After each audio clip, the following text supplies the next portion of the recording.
संघर्ष ही जीवन है। जो मुस्कुरा रहा है उसे दर्द ने पाला होगा। जो चल रहा है उसके पाँव में छाला होगा। बिना संघर्ष के इंसान चमक नहीं सकता। जो जलेगा उसी दिए में उजाला होगा। संघर्ष क्यों बचे संघर्ष से? संघर्ष ही तो जीवन की आत्मा है। जितना कठिन संघर्ष होगा उतनी ही शानदार जीत होगी। एक बार एक किसान भगवान से बहुत ही नाराज़ हो गया। किसान बहुत मेहनती था। बहुत मेहनत से वो खेतों में अनाज उगाता, उसकी देखभाल करता, पर अक्सर उसकी फसल खराब हो जाती। कभी सूखा पड़ जाता, कभी बाढ़ आ जाती, कभी तेज धूप, कभी आंधी। कोई ना कोई कारण बन ही जाता कि उसकी फसल खराब हो जाती। एक दिन वो किसान गुस्से में आसमान की ओर देखकर भगवान से बोला, हे ईश्वर, आपको लोग सर्वज्ञाता मानते हैं कि आप सब जानते हैं। कहते हैं कि आपकी इच्छा के बिना एक भी पत्ता नहीं हिलता। पर मुझे तो लगता है कि आप छोटी से छोटी बात भी नहीं जानते। आपको ये भी नहीं पता कि खेती बाड़ी कैसे करते हैं। अगर आप जानते होते तो हर समय जो बाढ़, आंधी और तूफान आते हैं वो कभी नहीं आते। आप नहीं जानते कि कितना नुकसान उठाना पड़ता है हम किसानों को। यदि आप मेरे हाथों में ये शक्ति दे दें कि जैसा मैं चाहूँ वैसा मैं मौसम कर दूँ, फिर आप देखना मैं अन्न के भंडार लगा दूँगा। भगवान इस किसान के तीखे वाक्य सुनकर मुस्कुरा रहे थे और वह किसान के सामने प्रकट होकर बोले, मैं आज से तुझे ये शक्ति देता हूँ कि तुम अपने खेतों पर तुम्हारी जैसी इच्छा हो तुम वैसा मौसम कर दोगे। मैं बिल्कुल भी दखल नहीं दूंगा। तुम्हारी इच्छा से सब कुछ होगा। किसान बहुत खुश हो गया। किसान ने गेहूं की फसल अपने खेतों में बोई। जब उसे लगा कि खेतों को धूप चाहिए तो खेतों को धूप मिले। जब पानी बरसना चाहिए तभी पानी बरसा। आंधी, तूफान, बाढ़ कुछ भी उसने अपने खेतों पर आने नहीं दिया। किसान के खेत में इस वर्ष ऐसी फसल हुई जैसी कभी नहीं हुई थी।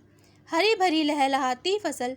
मन ही मन वह बहुत खुश हो गया और सोचने लगा, अब सबूत के साथ दिखाऊंगा भगवान को कि इसे कहते हैं शक्ति का सही उपयोग। मेरी सफलता देखकर उन्हें अपने नियम ज़रूर बदलने पड़ेंगे। कुछ दिन गुजरे, फसल कटने को तैयार हो गई।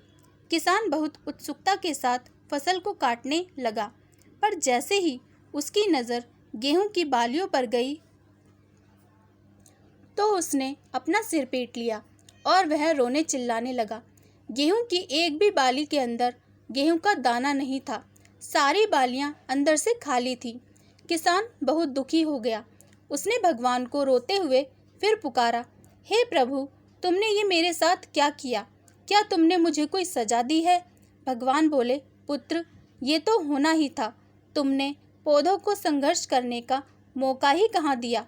ना तो तुमने उन्हें आंधियों से जूझने दिया, ना तेज बारिश सहने दिया और ना ही धूप में तपने दिया। एक भी चुनौती का सामना तुमने उन्हें नहीं करने दिया। इसलिए सारे पौधे अंदर से खोखले रह गए। जब आंधी, तूफान, तेज बारिश और धूप पड़ती है तभी ये पौधा अपने अस्तित्व को बचाने के लिए संघर्ष करते हैं और इसी संघर्ष से एक बल पैदा होता है जिसमें शक्ति होती है, ऊर्जा होती है। और यही ऊर्जा पूर्ति तेरे गेहूं के दानों की तरह जो नहीं फूटी। तूने उन्हें कठिन परिस्थितियों से गुजरने ही नहीं दिया जहां उनके अस्तित्व का जन्म होता। सारी बालियां इसलिए खाली हैं। इसमें एक भी गेहूं का दाना इसलिए नहीं है। स्वर्ण में स्वर्णीय आभा तभी आता है जब वह आग में तपने, गलने और हथौड़े से पीटने जैसे संघर्षों से गुजरता है। कोयले का टुकड़ा हीरा तभी बनता है जब वह उच्च दाब और उच्च ताप की मुश्किल परिस्थितियों से गुजरता है। इसी तरह यदि हमारी ज़िंदगी में कोई संघर्ष ही ना हो, कोई चुनौती ही ना हो, तो हम भी गेहूं की बालियों की तरह खोखले रह जाएंगे और कोई अस्तित्व नहीं होगा हमारा। विपरीत परिस्थितियाँ, चुनौतियाँ, समस्याएं हमें और अधिक निखारती हैं। यदि जीवन में कठिन परिस्थितियाँ और चुनौतियाँ आए तो घबराना मत, बल्कि सामना करना, विश्वास करना कि आप और अधिक निखर जाओगे और अधिक मजबूत बन जाओगे। ज़िंदगी जीना आसान नहीं होता, बिना संघर्ष कोई महान नहीं होता। जब तक ना पड़े हथौड़े की चोट, तब तक पत्थर भी भगवान नहीं होता। कहानी पसंद आई हो तो प्लीज़ चैनल को सब्सक्राइब ज़रूर करें। धन्यवाद।